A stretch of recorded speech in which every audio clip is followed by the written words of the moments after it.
আসসালামু আলাইকুম। আমি আরেকটা নতুন ভিডিও নিয়ে আসছি। গেল ভিডিওতে আমি আমার আম বাগানটা দেখাইছিলাম।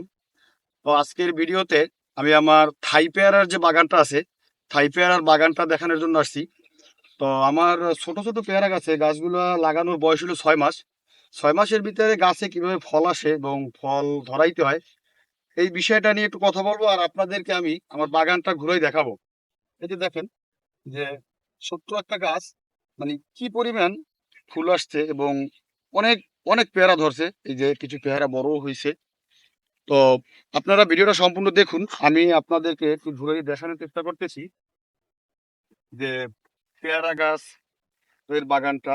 আর হইলো আপনাদের যদি পেয়ারা বাগান করার কারো ইচ্ছা থাকে এবং পেয়ারা বাগান কিভাবে কি করা যায় আমার কাছ থেকে চাইলে টিপস নিতে পারেন।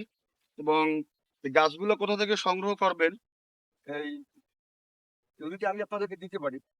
ভিডিওটা না টাইমে সম্পূর্ণ দেখুন। এই যে দেখেন যে ছোট ছোট পেয়ারা গাছে কি পরিমাণ ফুল আসছে। এই যে দেখেন অনেক সুন্দরভাবে ফুল রয়েছে। তো এটা এক্ষেত্রে করণীয় অনেক কিছুই আছে, সব কথা তো আর ভিডিওতে বলা যায় না।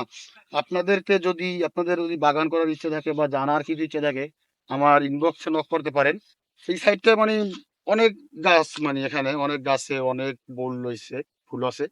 তো সম্পূর্ণ ভিডিওটা আপনারা দেখবেন এবং আমার এই ভিডিওগুলা আপনারা যদি কমেন্ট করেন, ভিডিওগুলো কমেন্ট করলে আমার ভিডিওটা দিতে সুবিধা হবে। পরবর্তী স্টেপে আমি কি ভিডিও দেবো বা আপনাদের কি ধরনের ভিডিও পছন্দ আপনারা যদি এটা আমার কমেন্টের মাধ্যমে জানান আমার নেক্সট ভিডিওটা দেখতে অনেক সুবিধা হবে। এবং সবাই আমার চ্যানেলটাকে সাবস্ক্রাইব করবেন এবং লাইক কমেন্ট শেয়ার করবেন। সবাইকে ধন্যবাদ।